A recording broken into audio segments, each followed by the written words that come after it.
Darija Krapivu, fizioterapeiti no Dņipro 4. pilsētas klīniskās slimnīcas Ukrainā ar prezentāciju par pirmsprotezēšanas rehabilitāciju. Всім доброго дня. Visiem labdien! Es gribētu vēlreiz pateikties Latvijas tautai, Latvijai par to, kā godīgi es redzēju visas prezentācijas, un es joprojām gandrīz raudu nervozēju, jo nevaru nodot jums tās pateicības sajūtas par jūsu draudzību, par jūsu atbalstu, un tas tiešām patiesi.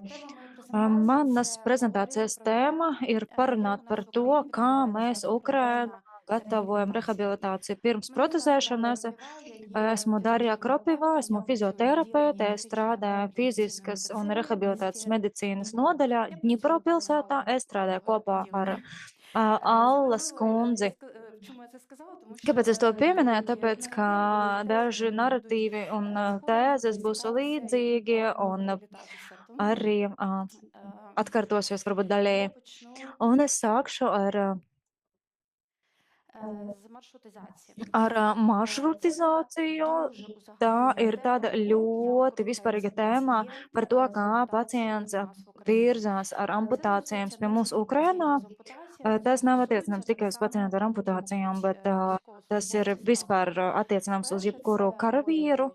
No sākuma ir kara lauks, tur tiek sniegta pirms medicīniskā palīdzība, tātad pacienti nonāk slimnīcās, un tā ir neliela reģionālā slimnīca, un es gribētu uzsvērt, ka mums jau šajā posmā varētu piesaistīties rehabilitācijas speciālisti.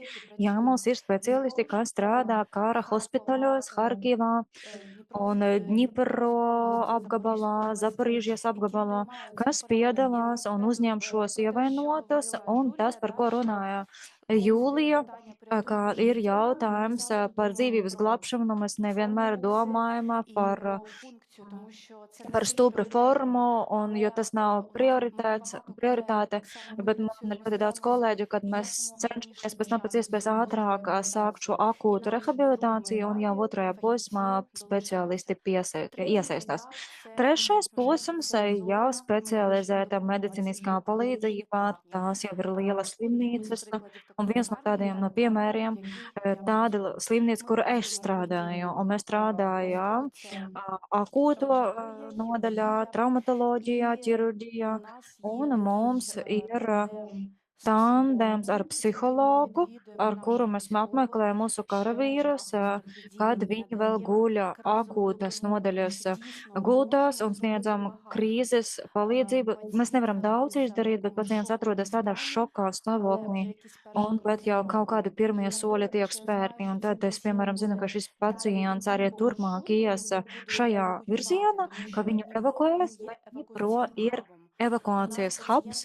Mums pacienti nepaliek ļoti ilgi, un viņus evakuē tālāk valsts dziļumos iekšanā. Un mēs varam pateikt, ka vispār šobrīd nevar veikt tādas procedūras, bet es jums varētu dot vismaz vienu vingrinājumu, lai šis vingrinājums būs, piemēram, apguļties uz vēdera un trenējiet kāju. Dariet to, neskatoties ne uz ko, lai kur jūs nevestu, lai vismaz šajā kontraktūras periodu, lai muskuļi tomēr neatrofētos, jo mēs zinām, ka tie slimnīcas, kas pēc tam saņem šo pacientu, tad viņi vismaz šo visizplatītāko problēmu, apgrūtinājumu vismaz šīs nebūs. Un trešais posms, tas jau ir par atrašanās rehabilitācijas nodaļā, un pēc būtības tā ir tā nodaļa, kur es strādāju, un tur jau tiek sniegta intensīva rehabilitācijas, jau iesaistot starp disciplināru komandu, ir ergoterapeiti, ķirurgi, sociālie darbinieki, psihologi, terapeiti, logopēdi un medmāsas. Šāds posms pēdējais reintegrācijā. Mūsu kārēvis, mūsu aizstāvis atgriežas dienestā, vai viņš tiek norakstīts no dienesta, vai viņš atgriežas pie civīlas dzīves, ja viņš to vēlas. Un nedaudz statistikas, un, protams, ka Ņemot vērā, ka mums turpinās karš, mēs tagad nevaram runāt par kaut kādu amputāciju statistiku, par to mēs uzzināsim tikai pēc uzvaras, bet es redzēju, kāda ir statistika sociālās politikas mājaslapā, un tagad jūs redzēsiet šajā slaidā, kādas summas tiek piešķirtas, lai finansētu palīglīdzekļus rehabilitācija, un ka 24. gadā 11 000 cilvēku saņēmuši protezes. Un arī pirmajā pusgadā, 25. gadā, palīdzību saņēma 56 000 personu, un 9,5 saņēmuši protēzes. Un gribētu pievērst uzmanību, ka maksimālā summa ir 80 000 eiro karavīram. Mēs varam dot karavīram vislabāko, kas ir pieejams. Un pirmais 5 mēnešos, 26. gada, atbilstoši par valsts finansējuma granta uz ortēzes izstrādājumiem 3,7 miljoni eiro tika piešķirti, bet, protams, ka mēs runājam par ne par visiem izstrādājumiem, tikai par protēzijām. Tas ir aptuveni par cipariem, lai es orientētos, kas mums vispār notiek. Un 25. gadā mums tika publicēts standārts, kvalitātes standārts, kā sniegt rehabilitācijas pakalpojumus cilvēkiem ar amputācijām, un tas standārts iekļauj sevi gan pirmsprotezēšanas rehabilitācijas, tad arī pirmsprotezēšanas rehabilitāciju, ieskaitot arī funkcionālas vērtēšanas skālās, iekļaujot visu ciklu pilnību, kuram jānorisinās kopā ar pacientu, kādas protezes viņam jāpiemeklē, kā pareizi to notestēt, lai piemeklētu labāko protēzi, nevis dārgāko, bet vispiemērotāko tieši šim cilvēkam. Un kā arī viena tādām lietām, ar kurām mēs ļoti lepojamies, ir tas, ka 25. gadā septembrī mūsu nodaļā mēs esam izcīlības centrs, mēs saņēmām certifikātu par pirmsprotezēšanās rehabilitācijas personām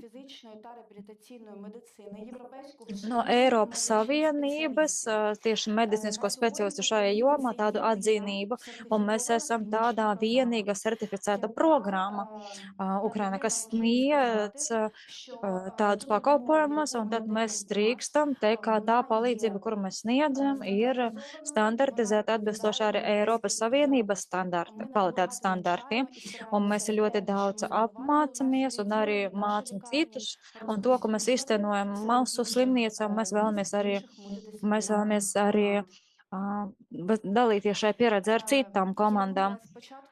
Es gribēju no sākumā, kā būvēt prezentāciju tā, lai nepabeigtu ar izaicinājumiem. Mēs, protams, dzīvojam nevis labākajos laikos, bet man gribētos pabeigt ar kaut ko pozitīvu, tāpēc es no sākuma gribēju parunāt par izaicinājumiem. Un izaicinājums numurs 1 ir resursu ierobežošana. Ierobežoti resursi, ne tikai materiālie, tehniskie, bet ir arī cilvēku trūkums, kadru, speciālistu.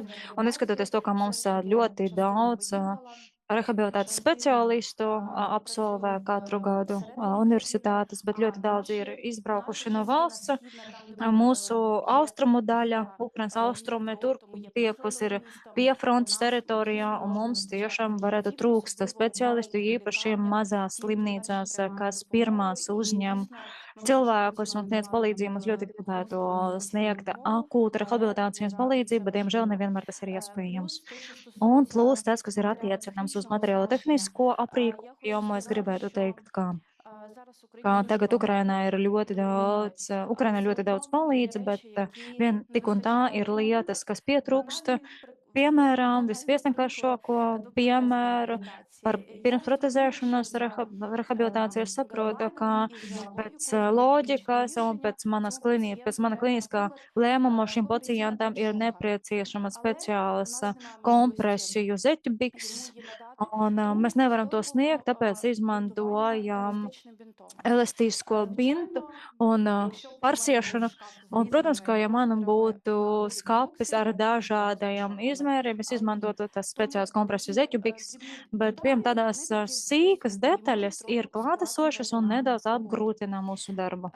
Пункт номер 2 – Numur це divi. маршрутизація. Про це ви вже Maršrutizācijas сказали. trūkumi, par Що, ko jau minēja Alla, ми, kā звичайно, mēs, знаємо, protams, як zinām, має kā бути. ir У нас є jābūt, чітко un прописаний mums маршрут, ir який maršruts, kas ir вказаний. uzrakstīts, Через kā те, tas що у нас війна, norisināts, bet tādēļ, kā ir маршрути karš не un співпадають, un і kāru іноді maršruti дехто з наших nesakrīt, un dažreiz військових tās, kā переміщається в karavīri Україні, pārvietojās pa valsti, nevienmēr tas sakrīt ar rehabilitācijas palīdzības loģiku, un, diemžēl, mums traucē. Третій пункт – це Trešais punkts - protezīstu negodpratība. Skumji par to runāt, bet, diemžēl, mums ļoti ir daudz uzņēmumu, kas izgatavo protezes, un nevienmēr protezisti izrakstā tādas protēzes, kas ir nepieciešamas. Dažreiz izraksta visdārgāko protēzi, sniedzot kaut kādu katalogu pacienta, kur viņam jāizvēlās visdārgāko, viskaistāko, bet tā nav taisnība. Pacientu ir jātestē, un tāda multidisciplinārā sadarbība ar fizioterapeitu, ar traumatologu, ar pārēju ārstu noskaidrot, kāda protēze būs visfunkcionālākā. Un tas nenozīmē vienmēr visdārgāka, viskrūtāka protēze. Funkcionālā nozīmē, ka pacients varēs ar to izpildīt pēc iespējas vairāk funkciju šajā savā sadzīvē. Un tagad mums ir šī problēma. Un pēdējais izaicinājums visu laiku klīniski izaicinājumi, jo mums nav algoritmu, jo tiešām mēs izmantojam zinātniski pamatotu bāzi, mēs zinām, kur atrast deadline'us, kādas mājaslapas apskatīties, bet dažreiz nonāk pacienti, kurus vispār nevar izlikt prioritāti, jo nav deadline, cilvēkam, kam ir 3 amputācijas, nav redzes un nav dzirdes, un kad mums jāiet cauri tādiem izaicinājumiem, un mūsu valsts komandām kaut kā mums jāmācās, un, protams, kā ar tādu briesmīgu pieredzi mēs maksimāli izaugam un pieņemam sarežģītus klīniskus lēmumus. Далі просто Tālāk. декілька фотографій. Я хочу показати, чому політравма – це Un, складно. tālāk es gribētu parādīt, kā politrauma tās ir sarežģīti. Piemēram, ir šāds pacients.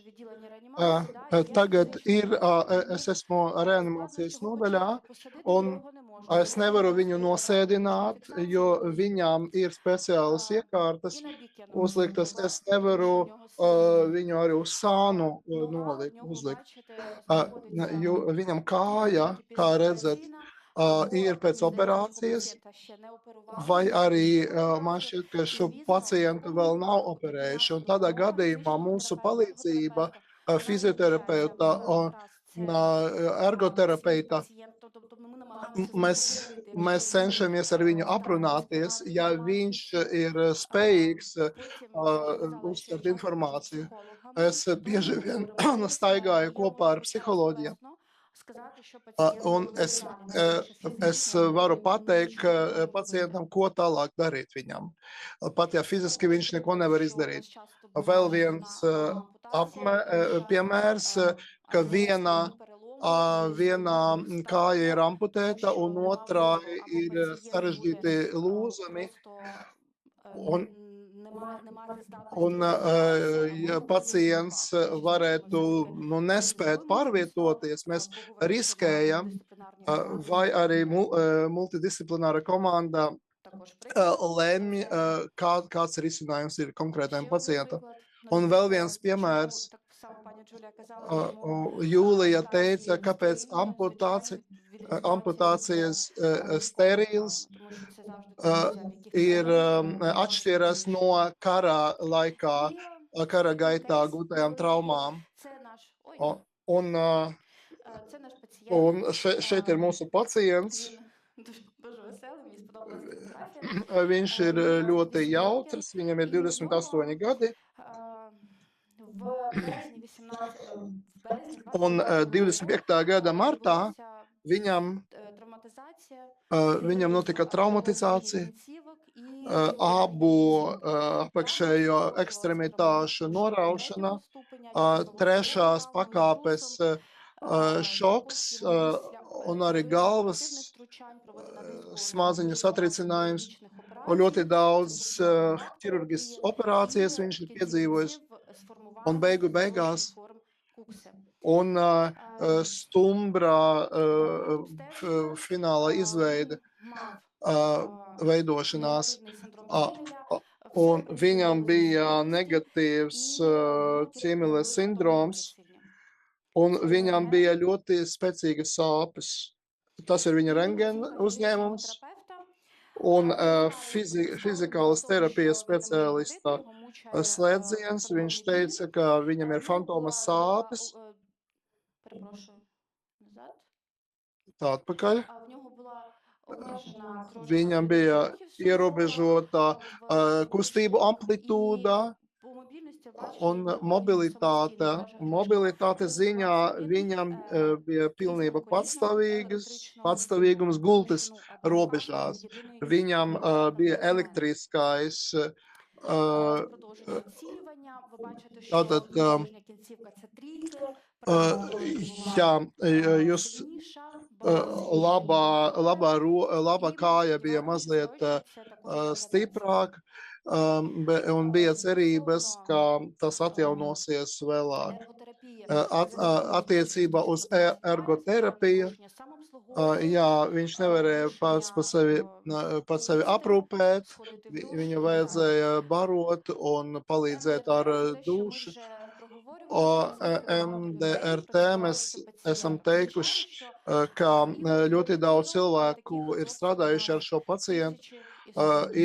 Ihors ir viens no piemēriem, un šādu puišu mums ir simtiem un tūkstošiem. Un mēs rādām, kā var palīdzēt šādiem pacientiem.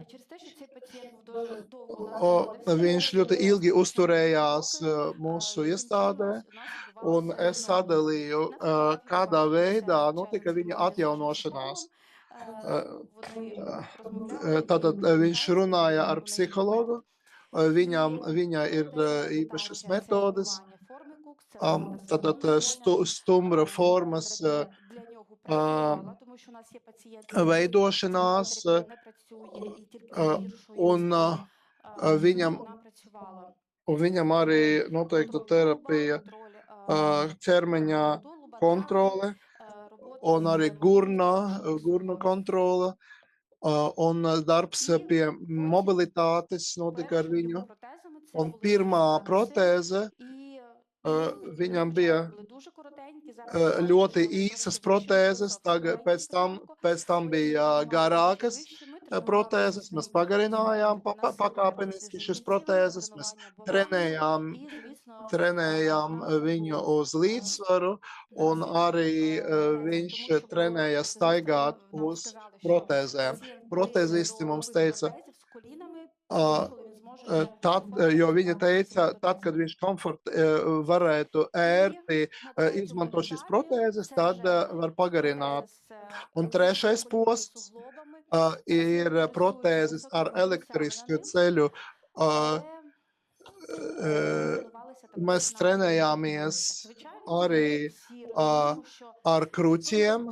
Mēs visi saprotam, ka viņam nebūs superfunkcionāla staigāšana. Viņš nevarēs staigāt pilnībā funkcionāli. Viņš nevarēs staigāt, iet uz veikalu, viņam būs grūti noturēt līdzsvaru. Tad, kad viņš izrakstījās, viņam piedāvāja tāda kā stāvvieta. Viņam bija elektriskais krēsls, un atkarībā no tā, uz kurieni viņam vajadzēja doties, viņam bija dažādi palīglīdzekļi. Un šeit gribu pateikt par mūsu psihologu. Mēs ļoti, ļoti intensīvi strādājam ar šo pacienti, un psiholoģiskais atbalsts ir neatņemama rehabilitācijas procesa sastāvdaļa. Un fotografijā jūs redzat mūsu sociālo darbinieci, mēs ļoti lepojamies ar viņu, jo viņa nokārtoja visu dokumentāciju, tika galā ar visam problēmām, kas notika šajā ceļā. Un es neminēju, viņš dzīvoja 5. stāvā mājā, kur nebija lifta, uz kurieni viņš varēja atgriezties. Un mēs kā slimnīca nevaram uzņemties kaut kādu sociālo funkciju. Mūsu uzdevums ir ārstēt, un pēc tam pacientam ir jādodas tālāk dzīvē. Komunikācija ir tilts starp slimnīcu un kopienu. Un sociālā darbiniece panāca to, ka viņš dabūja certifikātu ar līdzekļiem, par kuriem viņš arī nopirka dzīvokli 1. stāvā. Un mūsu uzdevums ir vest viņu no bezpalīdzīga stāvokļa līdz patstāvīgai dzīvei. Šis ir ļoti īss video. Šādā veidā viņš staigāja ar kruķiem. Viņš staigā diezgan normāli, bet var redzēt, ka viņš nevar atraut rokas. Šis ir tāds otrais video, vairāk jocīgs. Viņš ir ļoti pozitīvs cilvēks. Un viņš demonstrē, ka viņš pirms tam nevarēja, un šobrīd viņš varēja jau ieņemt lotusa pozu. Paldies jums visiem par uzmanību!